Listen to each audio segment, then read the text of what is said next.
ధ్వంసం అయిపోయిన తర్వాత 15వ తారీఖున విఆర్ఓ గారు ఏది Palvai gate polling station number 202 presiding officer గారు విఆర్ఓ గారు ఒక రిపోర్ట్ పంపిస్తారు పోలీస్ స్టేషన్కి. ఆ రిపోర్ట్లో ఏమనంటుందంటే గుర్తు తెలియని వ్యక్తులు ఓటింగ్ మెషిన్ని ధ్వంసం చేశారు అని ఉంటుంది.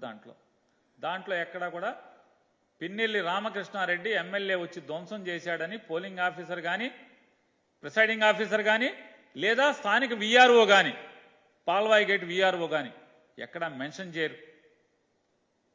మరి అక్కడ పోలింగ్ బూత్లో ఉన్న పోలీసులు ఉన్నారు కదా, ఎవరు మాట్లాడరు. ఎవరు కనీసం ఎమ్మెల్యే గారు పాల్గొన్నారని కూడా ఎవరు ఒక్కరోజు కూడా మెన్షన్ చేయలేదు. కనీసం రాతపూర్వకంగా కూడా రిపోర్ట్లో కూడా ఎమ్మెల్యే పేరు లేదు. మరి ఇంకొక ముఖ్యమైన విశేషం అందరూ గమనించాల్సింది, ఏదైతే ఇవాళ పాల్వాయి గేటులో పోలింగ్ స్టేషన్ నెంబర్ 202లో ఎమ్మెల్యే పిన్నెల్లి రామకృష్ణారెడ్డి గారు పోలింగ్ మెషిన్ ఏదో ధ్వంసం చేశారని చెప్పని ఇవాళ పేపర్లు టీవీలు అల్లరి చేస్తున్నాయో, అక్కడ పోలింగ్ ఏమన్నా ఆగిందా? ఒక్క గంట పాటు ఏమన్నా పోలింగ్ ఆగిందా? నమోదు అవ్వాలి కదా, పోలింగ్ ఆఫీసరు పోలీసులు రికార్డ్ చేయాలి కదా.